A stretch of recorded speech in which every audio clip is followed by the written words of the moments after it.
Here we go. We're going live. All right. Hello, everyone. Kyle, AA0Z. Welcome to the new CW Operators Roundtable. And tonight. All right. Hello, everyone. Oh, hang on. AA0Z. Welcome to CW Operators. Oh, all right. And sorry, guys. I got a feedback echo here going on. All right. I think I got it figured out. We have Mike, N1CC, and Howard, WB2UZU. UZE from the Long Island CW Club. And we talked quite a bit about the Long Island CW Club on this program. So it was very appropriate for us to come out and have these guys on the air or on the stream to talk about all the programs that they're doing. I joined the Long Island CW Club a couple years ago, and I remember they had, I think, Howard, you had something like 400 or 500 members at the time, and now I'm looking at the stats here. You have over 4,200 members in the club, which is absolutely amazing. That you guys have put that many people in your club that want to learn CW. That is awesome. So without further ado, I want to jump right into the program because we've got a ton of stuff that I want to talk about. And we've got Bill here and Vince and Tim, our regular cast of characters here. But I want to turn the program over to you, Mike or Howard, and talk about, can you give us like some history about the Long Island CW Club? And then we'll probably go into all the classes that you guys take and maybe do a dive into the curriculum. And anybody in the chat, if you can put your questions in the chat, we're going to get those to Howard and Mike about all the classes and anything else that you've got to ask the guys from the Long Island CW Club. So, Howard, the floor is yours if you want to take it. Well, thank you very much, Kyle, for the introduction. Our pleasure to be here tonight and also to be with Bill, Tim, and Vince. And thank you for having us. And also, Kyle, I want to say right off the bat, I think it's really wonderful that every other week on a Monday night, you have a show 100% dedicated to CW. To my knowledge, there's nothing else like that happening on the internet. And I really salute you for that. I think it's great. And well, where do we start? The Long Island CW Club, we created it, it's going on 6 years ago now. And the reason we got started is that after Field Day in 2017, we found there really wasn't enough operators to be able to do CW on the island. There was a deficit, and we all know that you get 2 points for CW contact versus 1 for sideband in Field Day. So it's very valuable to have CW operators during that particular event. So I went to my friend Rich K2UPS and said, why don't we give back and start teaching CW here on Long Island? I had already found out about Zoom from my office. And I figured, well, why don't we try this on Zoom, and then we don't have to really worry about having a physical location to put people from all over Long Island in one spot and hope they're going to get there or want to travel there. And I thought, Kyle, that maybe in the end we'd have something like 50 members.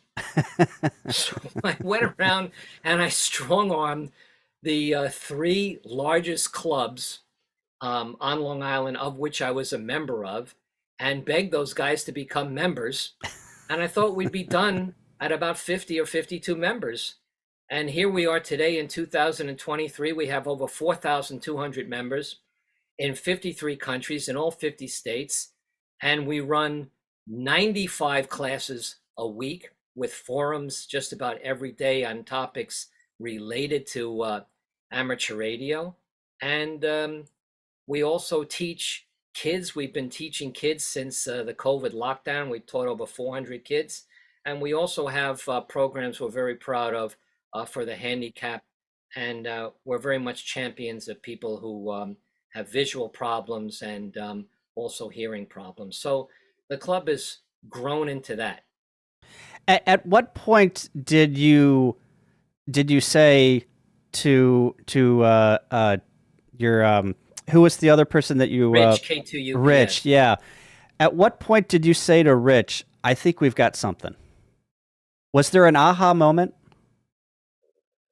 You know, I thought it was something that we had right away, Kyle, because the clubs on Long Island were crying for operators, and that particular field day, I was working field day at one of the local clubs and stayed up for hours and hours, and I made like 700 contacts for him, but I turned into a robot. Yeah. I didn't even know who I was after a while. And I said, this can't be. There has to be more people to be able to share this demand and, be able to take a break and go get something to eat. Right. And so I thought we had something right away. And when people started signing up and it never really stopped, we kept going with the flow. Gotcha. Cool. So I'm looking at. I should bring up your website. Do you know I'm asking this off the cuff here, and I don't expect you to know this, but you've got 52 countries that are represented in the club. Do you know who the furthest DX is that is a member of the club? I know all this by heart, Kyle. So we're on all continents. So we have a guy in Perth, Australia. I think that's the furthest from Long Island Gotcha. geographically. The largest DX country involved in the club is England, where we have 175. And so Perth is probably the furthest, and Yes. England is the biggest. Is the biggest. Do you have what is your rarest DX? Well, we had China. We have 3 in India. We have a few in South Africa. Lebanon. Lebanon, yeah. I'm trying to think now. What would be really? We have one in the Soviet Union. I mean, we can't have more now because of the political situation, really. Oh, that's we had one in Moscow. Yeah, oh, okay. That's interesting. yeah. So they're all over the world. Right. 53 countries spread out all over. And all of your classes, they're taught in English? They're all in English. We offered to start up some classes in Spanish, and we had the teachers set up, but there really wasn't that much of a demand for it. So it really is an English-speaking club, even with the DX people. Gotcha. Interesting. I know that whenever I was going through classes, there were. I'm surprised that blown away that there are 95 classes, and whenever I was taking classes, I don't know how many classes there were, but you could easily go to a class, and you teach all your classes over Zoom, right? So everyone has to have a Zoom, a way to get onto Zoom, and then you have instructions on how to manipulate Zoom so the CW comes across Zoom correctly, right? Right. And I remember at the time, whenever I was taking my instant character recognition classes, that we would have class for an hour, and then we would socialize for 30 minutes to 45 minutes because there wasn't a class afterwards. And I'm looking now at your schedule, and also there were 2 Zooms. One was jam-packed for the classes, and the second one was kind of like a one-off to do some extra classes. Now you are jam-packed. Your schedule is totally full, and I think you have 4 Zooms. Is that correct? That's right. We have 4 Zoom rooms. Yeah, that is unbelievable on the amount of classes that you guys produce per day. I mean, I was looking at just today, and there is like, let me bring up the website here. You're going to see how the sausage is made until I can figure out another way how to do this. But let's see, share. And then let me bring this over here. So here is the Long Island CW Club. Can you guys see that? Yes, we can. So here is the website. So if you go to longislandcwclub.org, so all spelt out, here's some stats. We've got 4,200 members, 50 states, 52 countries, 95 classes. But then I believe you come over here to calendars, and That's you right. come over here to class calendars, and all of these classes are in Eastern time, but there are from, let's just pick today, 8 a.m. all the way 2, 3, 4. There is classes all the way until 10 p.m. tonight, which is the intermediate one in Zoom C. That is amazing. I mean, you could literally spend all day learning CW if you really wanted to.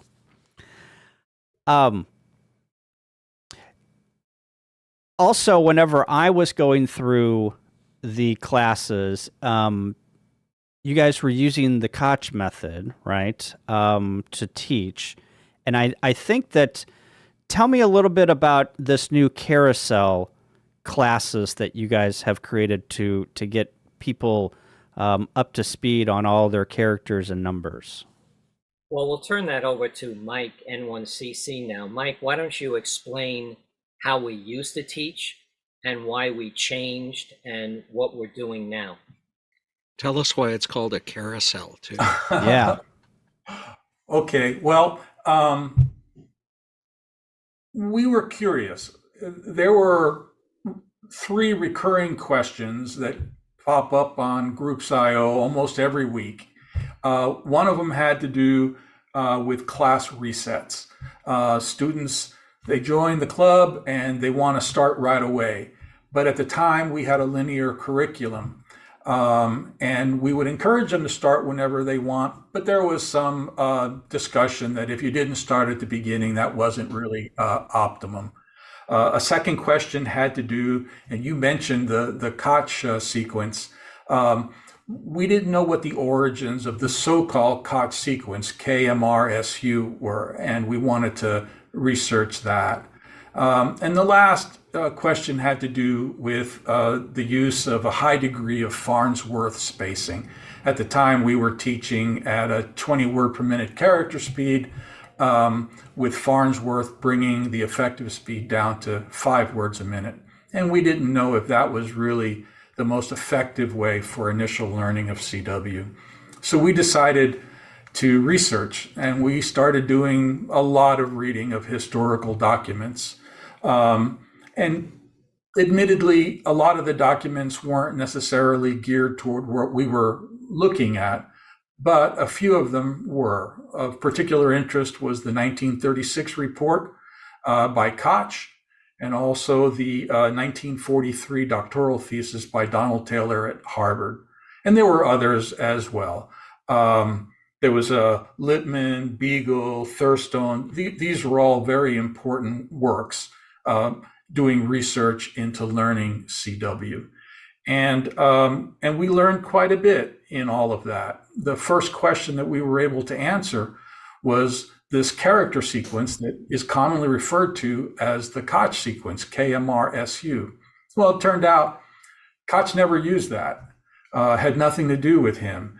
That came from a man named Otto Lippmann, who wrote an article in 1919, which wasn't published till 1928. And Lippmann was the first person to theorize that one could accurately predict how well a student would do in learning CW by how well they learned their first 5 characters. And Lippmann created what he called an obscure character sequence to test that, KMRSU. And it turned out that he was absolutely correct. Even to today, the most accurate predictor of how well a student will do is how well they learn their first characters. So now that we understood that this KMRSU thing that was being called the Koch sequence wasn't really a sequence at all. And we took an introspective look and decided to create our own character sequence. And here we took a cue from Morse and Vail, and remember that those guys tried to determine the frequency of use of letters in the English language. And what they did is they went to two local newspapers and they counted the typeface. Mm-hmm. And from that, they figured out the most commonly used letters. And to those letters, they assigned the easiest Morse characters. Well, we took a similar methodology, but what we wanted to do was figure out how often letters were used in the QSO protocol. And so we analyzed that, and to the most often used characters, we put those earlier in the sequence.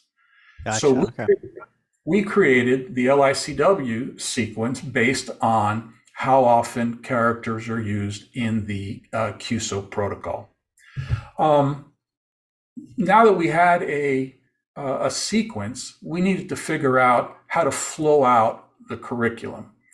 As I mentioned earlier, in a traditional linear curriculum, you start at the reset with just a couple of letters, and then every subsequent lesson, you build on that group of letters, which is very effective. But the problem with that is if you don't start at the beginning or near the beginning, it's easy to become overwhelmed. Yeah. I got like that too, where I missed a couple of classes whenever on the old curriculum, and I felt like I had missed the world, and I had to go and learn those characters through like Morse Mania or a different method. And once I got back up to speed, I felt comfortable again. But, if somebody would take a vacation and miss a couple of classes, you kind of got overwhelmed. Exactly. And so this was actually the most challenging part of the development process. But thanks to some out-of-the-box thinking by our curriculum development team, we developed a rolling curriculum. And what these are standalone lessons that are grouped in what can be thought of as a carousel. And we actually have 3 of those carousels. The carousels go round and round. Students start whenever they like, they come off the carousel whenever they wish, and they progress whenever they feel they're ready. It's absolute freedom and flexibility in how they want to train. And that's really a core value of the Long Island CW Club. Yeah. How long did it take you for the research and the development to come up with this? Sounds like a lot of work. It was a lot of work. And but it was a lot of fun because we are inherently curious. And I'd be on the other side of the world flying a trip, and I'd call Howard and say, Howard, you won't believe this. Koch didn't use the Koch method. Farnsworth didn't actually use Farnsworth spacing. We kept learning and learning about things, and it was just very, very interesting. So it was a lot of fun, even though, Tim, there was a lot of work involved. Tim, I have to tell you that Mike spent thousands of hours doing this. His job is, Mike is one of the top-rated international FedEx pilots, but he has a lot of downtime in between trips. So he could be in a hotel room locked up for a while. And during COVID, he was locked up in China many times and couldn't get out. So he had some time on his hands, and he spent thousands of hours going over. These documents were in German that we got translated, and some of them didn't translate exactly that well into English. So they were painstakingly doing this for all these works. And then we're very blessed to have many people in the club that formed a team of people working on this, and so much so that we even developed our own CW trainer. We used to use G4FON. May he rest in peace, Ray. Well, we have our own now. And all of this carousel plugs into the trainer. So we learned a lot. I mean, I never really was a fan of what we call the Farnsworth method, where you teach at a high speed with a lot of spacing, because once people got on the air, they don't hear 20 over 5. They hear people sending us straight 13, 14, 15 words a minute. And then they say they can't copy. And then they quit because they get totally discouraged. So we realized that, and I was never in love with it. But everybody was talking about that's the way you learn and teach CW. So when we first started the club, I said, who am I to argue with that? And we just went with it. But I never was a fan of it. And then when Mike started to study all of this, and he would call me up and tell me that Koch really doesn't have the Koch method that everybody's talking about. I said, well, let's get rid of this thing. I never liked it to begin with, and we'll do our own thing. And that's what we're doing now, Kyle. So how many letters are in each carousel? Or is it broken up by letters? Right. Well, so there's 6 lessons in the first carousel where we introduce the first 18 characters. And then there are 9 lessons in the second carousel. And we vary some teaching methods. For example, we teach at a character speed of 12 words a minute. I need to speak to that here in just a moment to give some background on it. But we teach at 12 over 8 in Carousel 1. We teach at 12 over 10 in Carousel 2. And we are at 12 over 12 by the time we get to Carousel 3. And that's our goal, is to get the students to 12 over 12 and on the air. So whenever you say 12 over 12, what are you talking about there? I'm lost on that. Is that 12 words a minute, 12 characters at 12 words a minute, maybe? No. 12 words a minute character speed, Yeah. and 12 words a minute effective speed. In other words, what's commonly referred to as Farnsworth allows you to use a fast character speed, but a lot of spacing in between the characters. And we use very little Farnsworth. Yeah, gotcha. And So in other words, Kyle, when you get done with the third carousel, you should be able to send and receive at 12 words a minute and be able to get on the air. And there's plenty of QSOs to be made at that speed. We do it all the time. As a matter of fact, when we get on in what they call the slow speed test, the SST, Yep. or some of our own challenges, I mean, I turn my keyer down to 12 words a minute and put it right there, and I make scores of QSOs in the couple of hours that I'd be on. There's plenty of QSOs to make at 12 words a minute. Yeah. Yeah. The SSTs are great. They're on Friday afternoons and Sunday nights, and I try to hit as many as I can. But if you're learning CW, that is a great it's a contest, but it is a great contest for getting on the air and learning. And we have a class for it every Sunday night, Kyle. Ah, so you have like people get into the Zoom and they turn their radios on and they go through. Okay. And the instructor is right there, and he'll tell them what to do, and he'll help them decode, or he'll actually make the contact with them. Very cool. Yeah. Yeah. That is really neat to have that support system whenever you're making your first QSOs, instead of you're going out into this world and you don't know what to expect. And now you're like, oh crap, what do I do? And if you make a mistake and you get frustrated, don't turn the radio off, have some encouragement of, hey, that's okay. Just send them a 73 and you're done, and have like that camaraderie and that, hey, this is going to be okay. Everyone's going to wake up tomorrow and it's not going to be a big deal. Well, I'll tell you something, Kyle.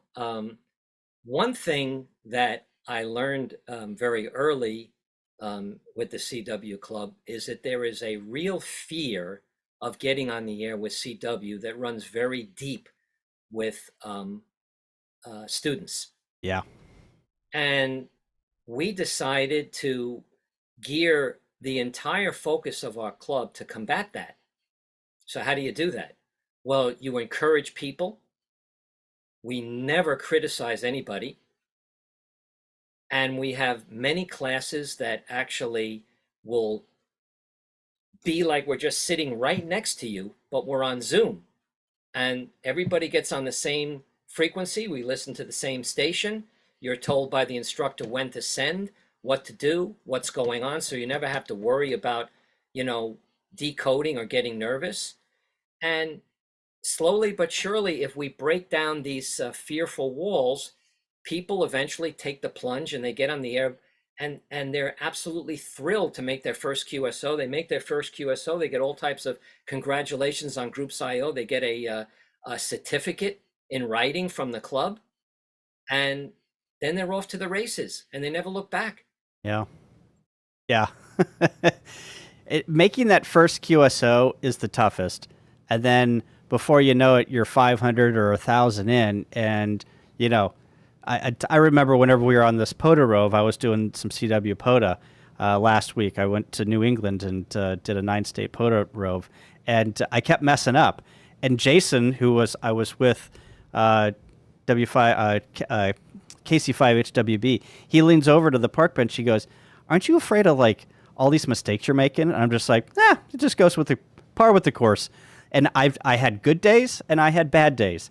And he could tell whenever I was having a bad day. And he's just like, "You're messing up a lot. I'm hearing a lot of EEEs." And I'm like, it is what it is. You just got to keep going and don't think about it. Because if you think about it, it's going to get in your brain and then you'll never get on the air. And then that's no fun. What's the fun in that? Well, it's also a whole bunch easier to send a whole pile of EEEs and to spell out the potty mouth words, right? So...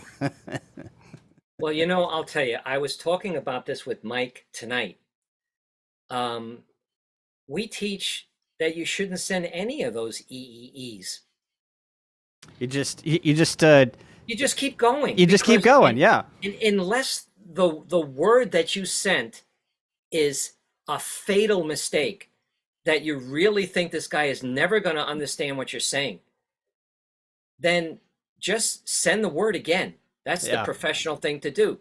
You make one mistake, send it again. But I always use this example. If your QTH is Philadelphia and you blow the L and you send a P, any operator who's a good CW operator, who's especially head copying, he already knows when you send PH and you're a W3 call sign, he already knows that it's going to be Philadelphia. Yeah.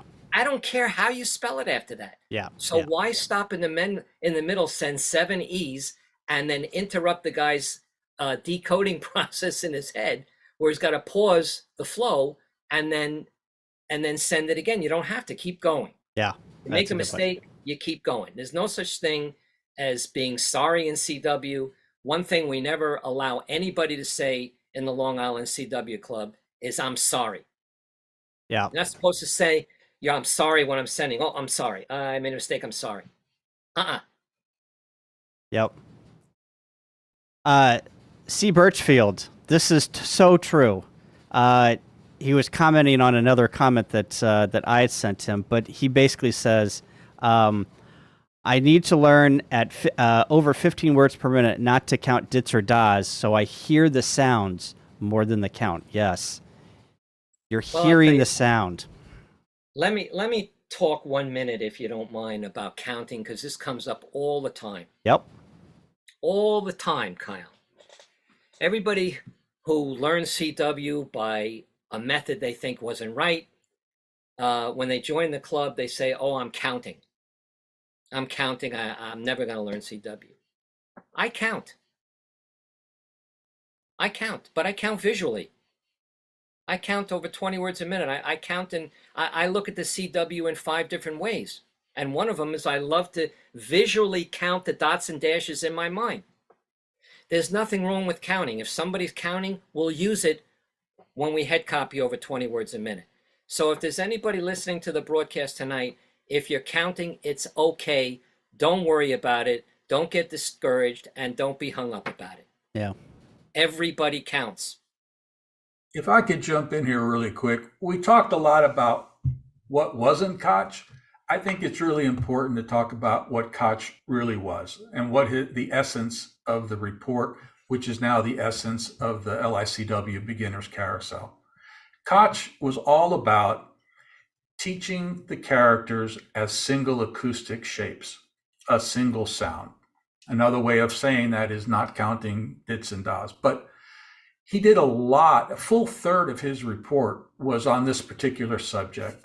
And he found, and by the way, I really enjoyed your recent episode on the 13 word per minute wall, because the whole time that you guys were talking, I was saying, boy, I'd love to talk to them about this Koch report and how it relates. Because Koch came up with 10 words a minute as the minimum speed at which you could actually hear a character as a single sound. And those of us that learned the code slower than 10 words a minute, because in the old days, the FCC required 5 words a minute to get a novice license, we all counted, we all referred to a visual chart in our mind. And as a result, when we had to get to 13 words a minute to pass a general, we hit this wall at 10. Some maybe 11 or 12. But the bottom line is there comes a point at which you don't have the time to go back in your mind and refer to a chart. And so that's the wall that occurs, that people talk about, this 13 word per minute thing. Koch was all about learning the sounds as a single sound. And he zeroed in at 12 words a minute as optimum for initial learning of CW. Now, that wasn't his ultimate goal.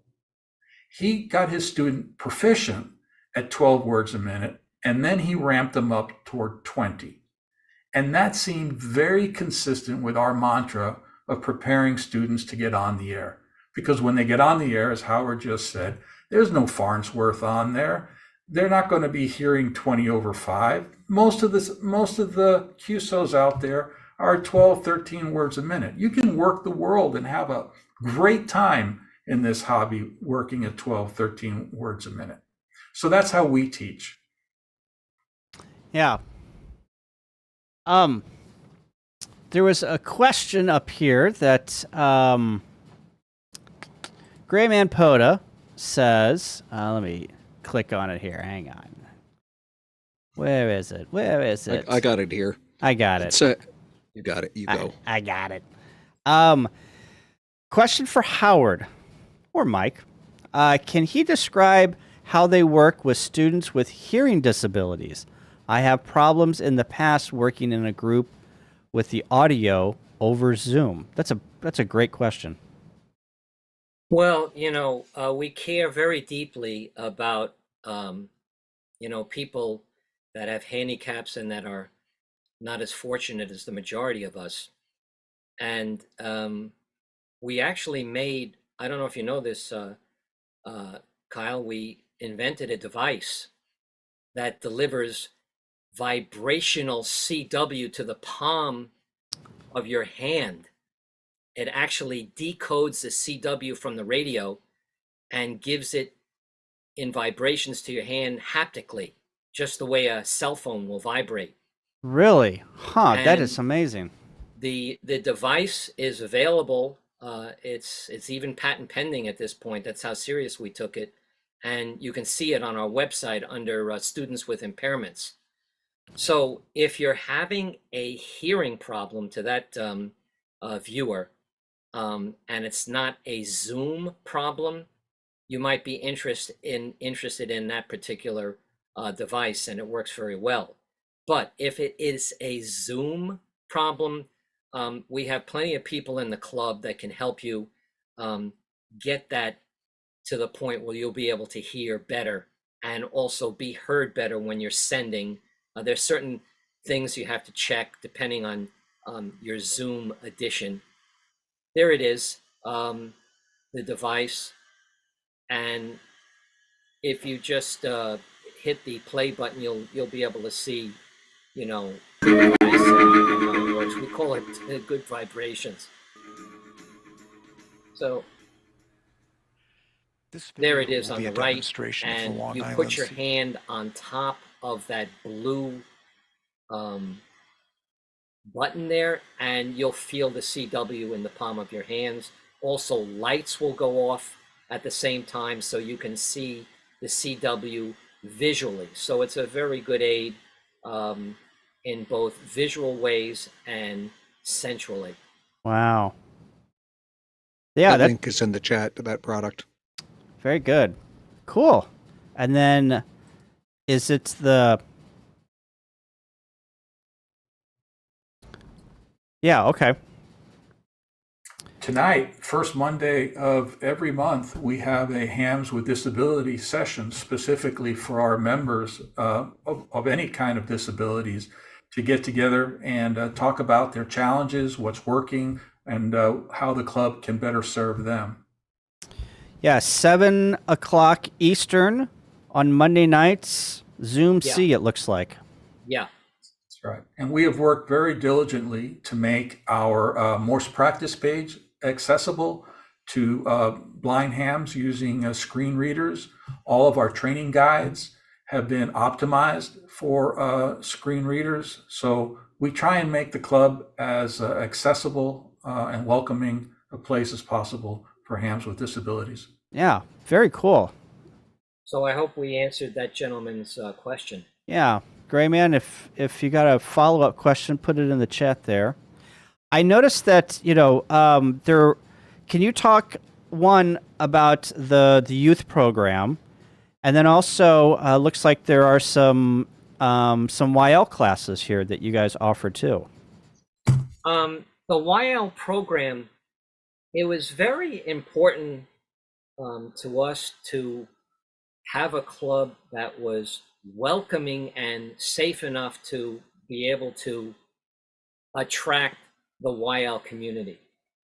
And I'm proud to say, Kyle, that we have over 200 YLs. And I thought they would want their own classes, but they actually prefer to be in the mainstream with everybody. Yeah. And many are senior members of the club and instructors, but they do have on Monday nights their own get-together,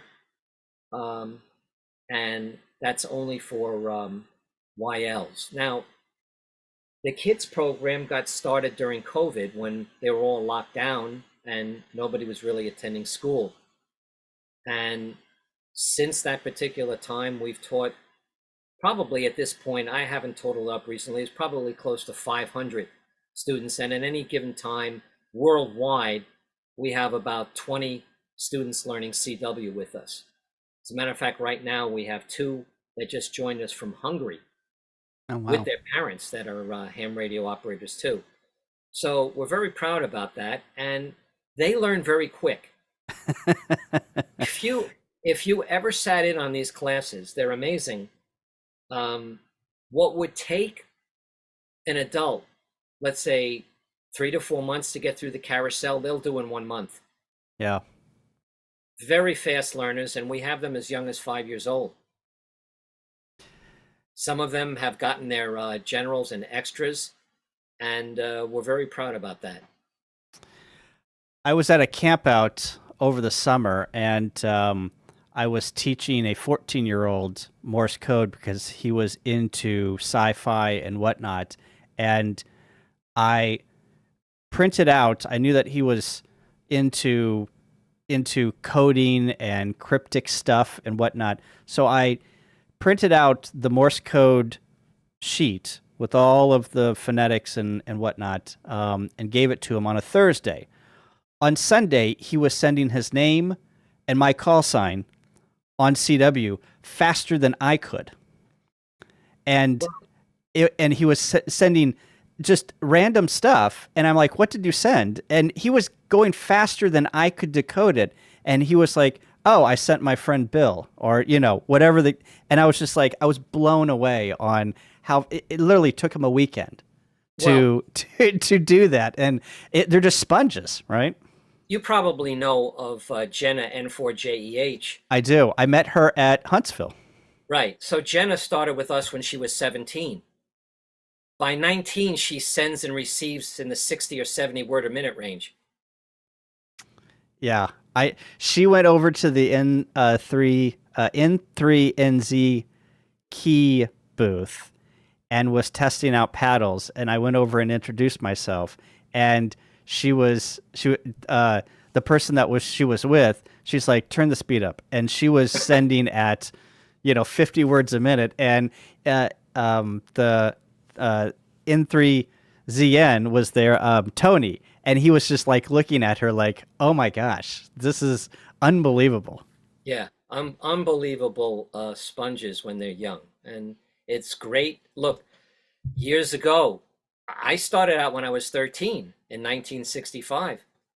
I mean, there were every one of the schools, every one of the high schools on Long Island had a ham radio station. So we all started out young, and many CW operators were cranked out back then. So it's good to see that it's going back to that now, and primarily led by the fact that young people want to get out in the fresh air and be on top of mountains and be in parks. I Yeah. never thought, I was involved with national parks on the air. I never thought when we got done with that, I was really disappointed that they stopped it. But I never thought that the POTA thing would catch on like this. Never. Yeah. POTA has really done great things with ham radio. I love activating POTA. It's one of my favorite things to do. It's getting people on the air. It's great. It really is. Another question that I had was, so the carousel is three groups. Once you graduate from carousel 1 with the characters, then you go to carousel 2 and then you go to carousel 3, right? After you get done with the carousel, where do you go from there? Boy, let me. You want to Can share? Yeah, I you was. share? Yeah. Let me give you. There you go. Try that.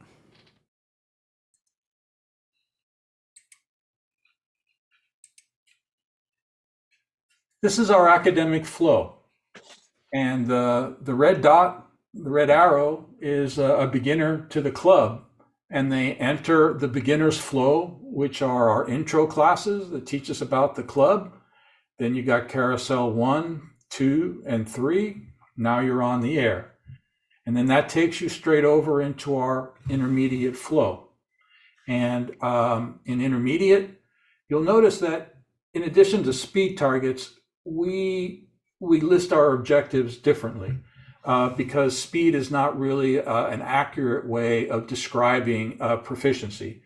We look at knowledge, skills, attitudes, and behaviors of what makes a good operator. And in intermediate 1, we're looking for fluency and fluidity. In intermediate 2, it's all about learning how to increase effective speed. And intermediate 3 is when we begin the head copy journey. And then that takes us cleanly into the advanced flow, which is conversational head copy and high-speed conversational head copy. Do you have people who just kind of hang out in the intermediate flow? And if you do, what do you tell those folks, those students that like I feel like I am at this point where I need to do the next step and I'm in that intermediate flow, but I just can't get over some humps that I'm having. Is there what do you tell students that are just stuck in that intermediate flow there?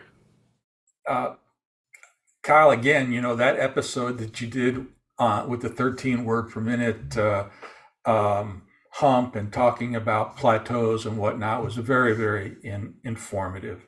And plateaus are something that happen throughout your entire CW journey. The good news is the cure is the same, whether you're trying to get over a 15 word per minute hump or a 35 word per minute hump. Getting faster, learning how to increase your proficiency and your effective speed is the same.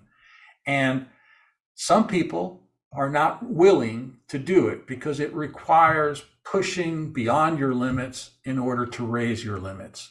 It requires becoming comfortable in your uncomfortable zone. Yeah. And type A personalities don't like to miss. They don't like to fail. But in Morse code, missing isn't missing. That's practice and learning to get a miss behind you and move forward so that you don't miss three subsequent characters is a very important skill set. And so instant character recognition, familiarity with the characters to where it's just automatic in your mind, those are important skill sets, and that's the crux of what our intermediate track is all about. Yeah. Yeah. It's it's a journey. It's definitely a journey. Well, let I me found let me ask you a question, Kyle. When you do QSOs, how long are they generally? They're short because I like to contest and I like to POTA. So rag chewing is not very interesting to me. Why not? Because I think my ADHD kicks in and I like to get things in and out. And I like the short QSO and I like to run numbers. Well, the best way to increase CW proficiency, and that's your speed too, is to increase the length of your QSOs. Now, if you're sending at 13 words a minute and you go through what we call a 3-stage QSO protocol, and we have these things written down and available in our club Dropbox as to what the format is, that would take you a good 20, maybe 30 minutes by the time you go back and forth. When you stretch out the QSOs past 599 and your state and maybe your name, you start to get better. So it's not so much doing it for rag chewing sake as opposed to, making quicker contacts. It's for improving your skill set. And because a lot of people today don't get past the 599 type of QSOs, they will plateau unless they're very, especially gifted in CW, and there's quite a few people that would be. But back in the day, when we were younger, we all rag chewed. There were really no 599 QSOs around, except maybe if you worked a DX station. But when you were stuck without a VFO in the 1960s and stuck on a crystal and one frequency, there was no DX there anyhow. So you basically talked for an hour QSO to your friends, and that was your activity. But that increased your knowledge. Yeah, you're right. I probably should rag chew to increase my speed. Actually, Vince turned me on to a website just today on rag chewing, and maybe I need to hit that website 2 or 3 times a week to get my speed up. Maybe the word rag chewing kind of scares people off, like, oh my God, how am I going to stay in a QSO that long? And then I'm not that good. And what if I don't understand if the guy asks me a question, what happens? But in a 3-stage QSO, which involves your QTH, your name and RST, then weather and your rig, and then maybe your age and I've been a ham for X number of years and I'm a retired engineer. That's really all you have to do. Yeah. And then while you're listening to the different fists and getting used to the different way people send, that just makes you a better operator in the long run. So maybe rag chewing, you're not going to get down and necessarily talk to the guy about what color his house is painted or something like that. And then feel that you're not going to understand what he's saying. It's maybe rag chewing, the word scares people away. It's just like lengthening your ability to copy and therefore increasing your proficiency. Yeah. Yeah. I'm gonna jump to your defense here, Kyle, because we do a lot of portable operating, and sometimes we are operating in adverse conditions, and we don't have a lot of time to hang out and talk about coffee. We got to get those QSOs and get the heck out of the storm or whatever. But I agree that probably going towards rag chewing for practice purposes Oh yeah, I agree might be a with you good thing. 100%, Tim. I'm not saying that you should interrupt. Maybe it's a good thing you clarified that. I don't mean at all that you should interrupt your POTA or soda operation and just do a rag chew with somebody. That's a totally separate concept, you know? But a good mix of having a day that you turn on the radio where you don't do the 599 type of contacts and you stretch them out, and then you do your regular routine, which you like. That's a fine mix. Well, there's some good comments here in the chat. Let me catch up on this to do with lengthening a conversation and such. Grayman Poda says, "Don't let Kyle lie to you. He does want to hear about the other guy's colonoscopy." And Evan Thorson says he and Aaron Bowman, so K2EJT and W4ARB, they did their very first rag chew together, and they both posted it on YouTube. And if they can do it, so can everybody else. So there's some great words of motivation, not so much the former, but definitely the latter. Hey, there was one question that we didn't get to in the chat. Let's address that quickly. Oh, yeah. Curious about any observations. This is from Heiken and Hammond. Thanks for this. Curious about observations about success with those learning CW for the first time versus those who knew or forgot CW, trying to relearn years later. I feel represented. I don't know which one of you gentlemen wants to take that, please. Mike, go ahead, please. I've done both. I've learned CW 3 times in my life. It was certainly easier each subsequent time compared to the first time. I don't really know why. Perhaps teaching methods are better, or perhaps dusting off old skill sets are easier than learning new ones. But at the end of the day, the 3 things that have the biggest effect on learning CW are aptitude, motivation, and the quality of your practice. Those 3 things were valid 50 years ago, and they're valid today. Yeah, Right on. Yep, that's a good point.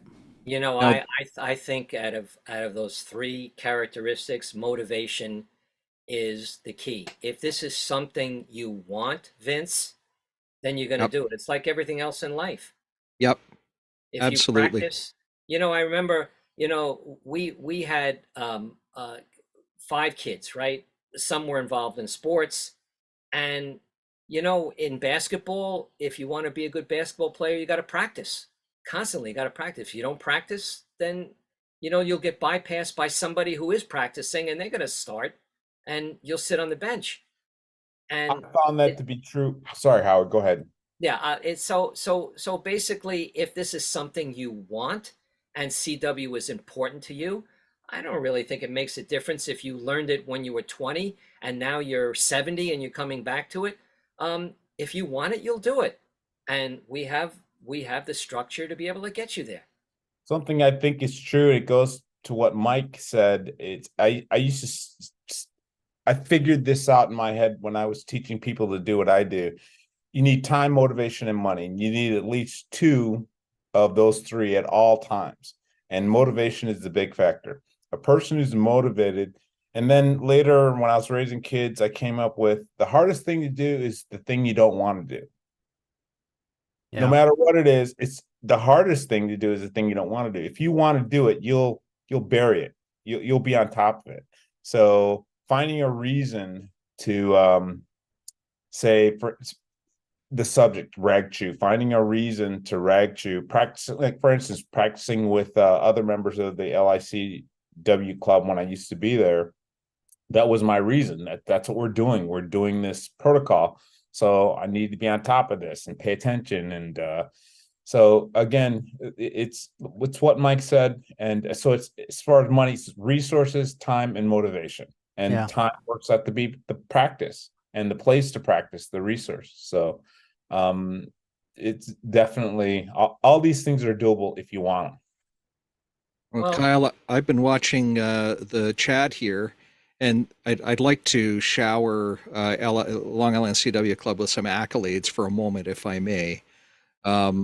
So we have Chris Smart that says, I'm a big Long Island CW Club fan and a lifetime member here. LICW may be the most open-minded, generous, and a welcoming group of hams to be found anywhere. Very high praise. Will, KN6TZK. The most important thing I learned from Howard in the LICW was the BIC principle, Bravo India Charlie, but in chair. We get better as we use Morse code, which is a new language. And lastly, from Evan Thorson, K2EJT, when I started teaching at LICW and I looked at the lesson plans, I was impressed. For reference, I'm a teacher in my professional life. So guys, whatever you're doing it awesome. Yeah. And right. Thank you for reading those things to us, Vince. It's always very, very nice to hear such kind words from people that are in the club. You know, I'll tell you one of the basic tenets of what we did with this particular organization. You know, learning CW, like any language, even if you're going to learn Spanish or French or whatever, it takes time and it's difficult. It's like learning any oral language. And there's a lot of distractions out there that can make it a little harder. You know, your family's going to be watching all these cool things on Netflix, and here you're going to be like locked away in a room listening to a buzzer with your key. You know, Netflix is pretty hard to beat. So we thought the best way to kind of help on that would to make our club fun at the same time. So how do you do that? If you look at the class schedule, every single day we have a forum that's really not directly related to CW, but related to amateur radio or radio and related technologies. So on Monday night, we'll have various speakers come in at 8 o'clock and they'll talk on all different types of subjects.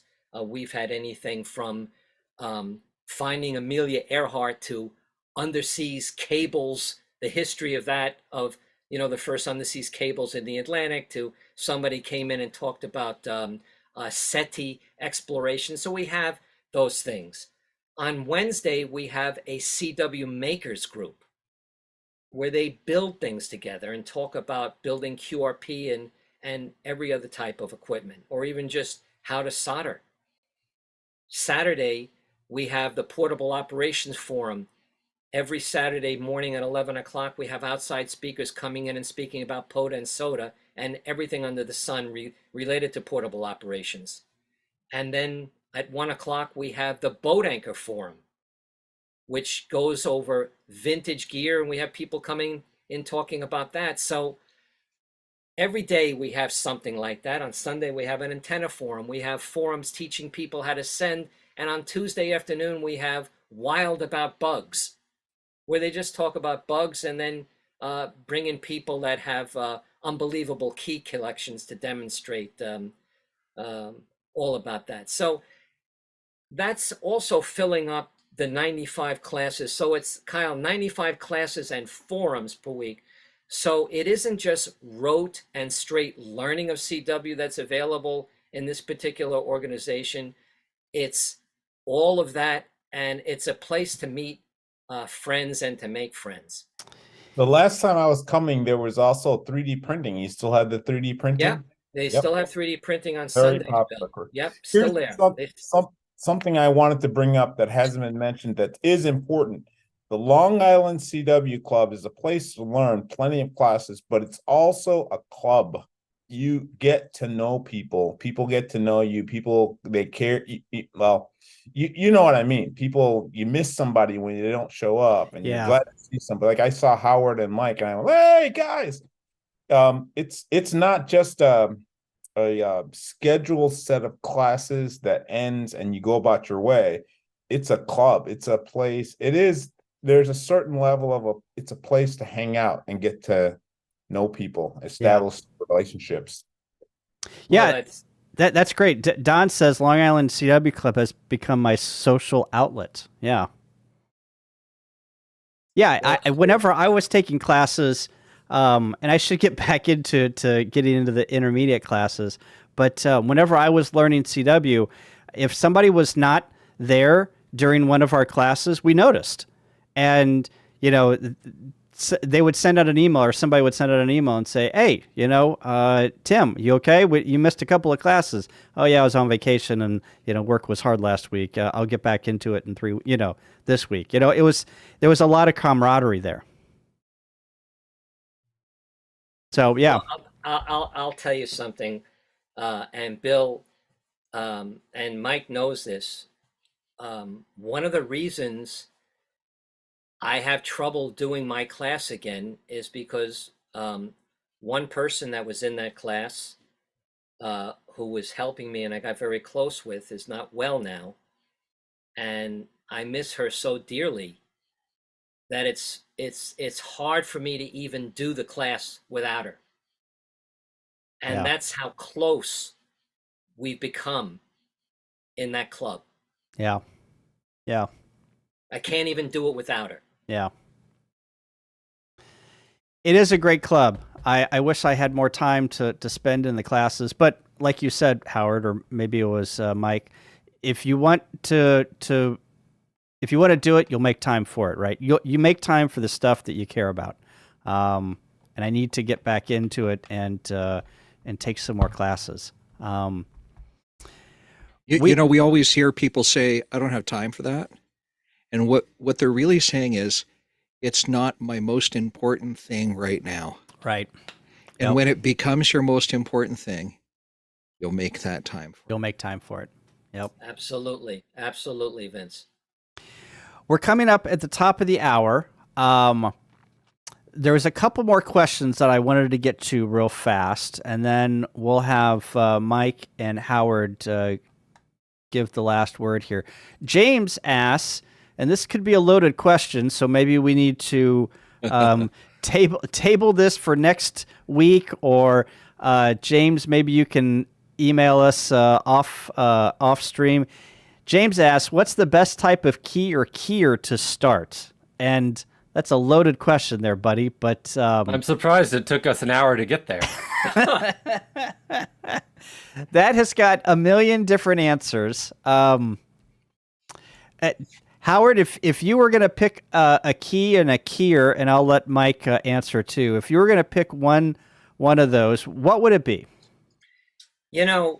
This is one of those questions that if you ask this on a forum like qrz.com or eham, you'd get 10,000 answers. We have a compendium. I cut and paste painstakingly threads on our groups IO, and I put them into our Dropbox in certain folders because some of them are so important and interesting, and we have so many on what are the best keys and keyers to recommend. Well, I can kind of simplify this question a little bit. The Long Island CW Club recommends that you start learning on a straight key. Now, whether you learn on a straight key or a keyer, that's another question on QRZ. You get 50,000 answers, right, and opinions. Okay, so we won't go there. Right. But on the basis of a straight key, no need to spend a lot of money when you're starting off in CW, because you don't necessarily know if you're going to be in it for the long term. But we found that cwmorse.us has very good quality and inexpensive 3D printed keys. They're small, but there you go. You can also use them on POTA and SOTA, so they have a dual function. And I've used them, and they're good enough to learn on to start. That's my first couple of POTAs were on that. Now, if you want to get a little bit more sophisticated, well, you can go and get a J38 World War II key. This one is in very good condition. You can find these on eBay for $75 to $100. You can't kill them, and this will be very good. A Navy flame-proof World War II surplus key would be very good too. But it's not so much the key, it's the fist. Yeah. And we have videos made by a guy in Finland that is sending on everything. He even sends on a stapler. you can use a stapler and get I could send a CQ on this stapler right now. That's a CQ on a stapler.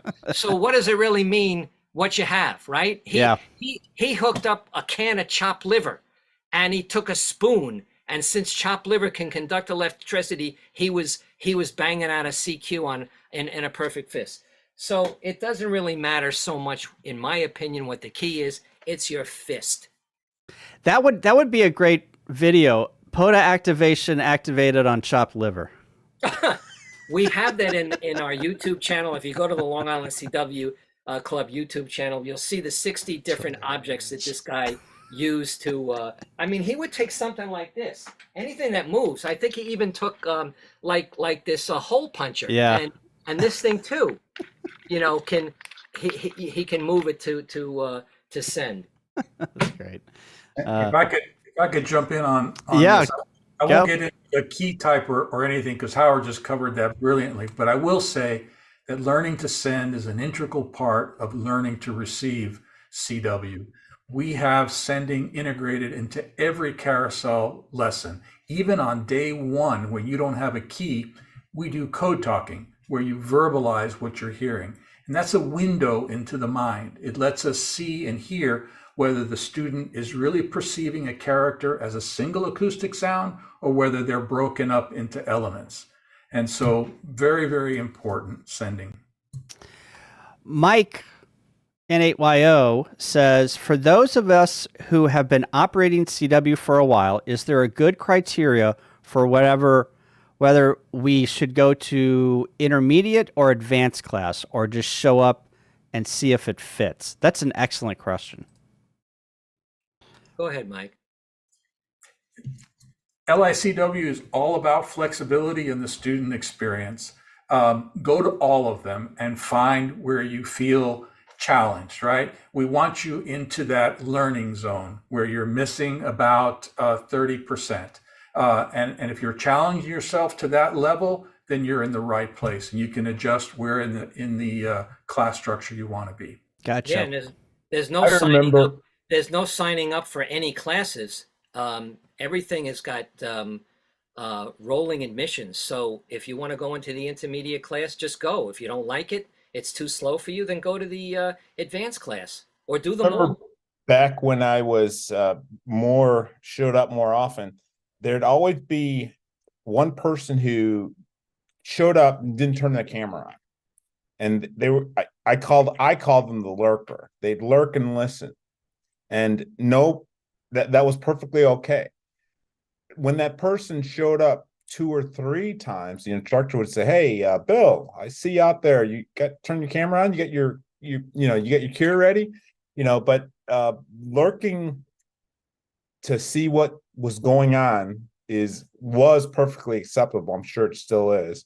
And so the point is, you can drop in, see if the class is for you, and maybe that's not the one for you. Go check out another one.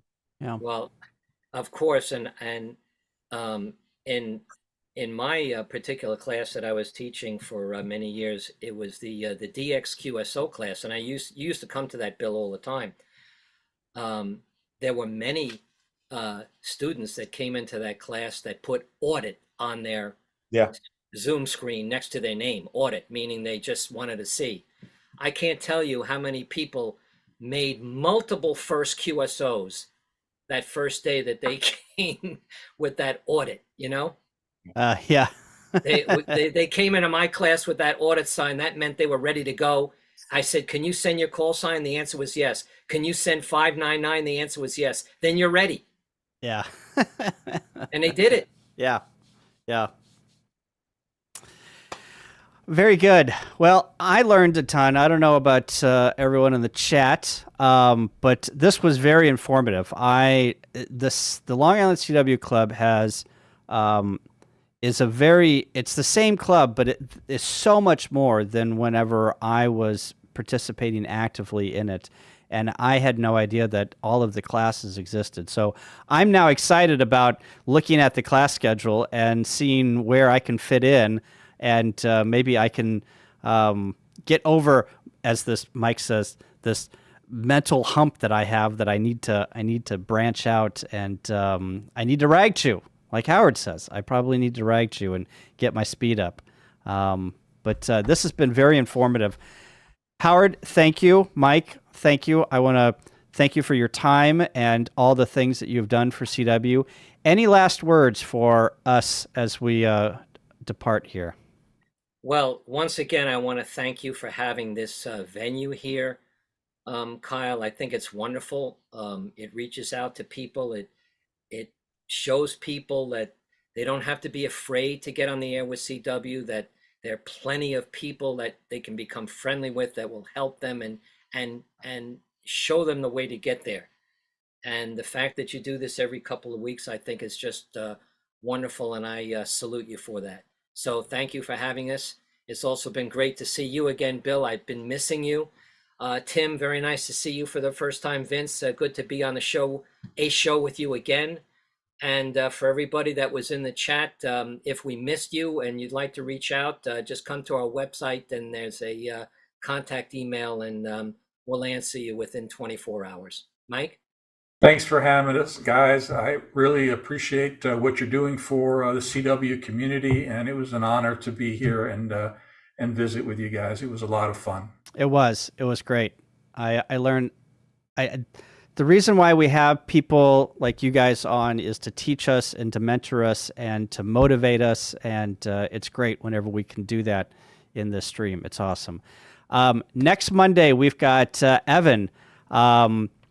K2EJT. He is going to be on the show, and I don't know what Evan's going to talk about. We're going to ask him to pick a subject, and we're going to go with it. So, Evan, get your thinking cap on, and that's who we're going to have on next time in 2 weeks. So, very good. Thanks, everyone. Thanks for the everyone in the chat, and we will see you guys later. 73. 73, everybody. Morse on. I was waiting for you guys.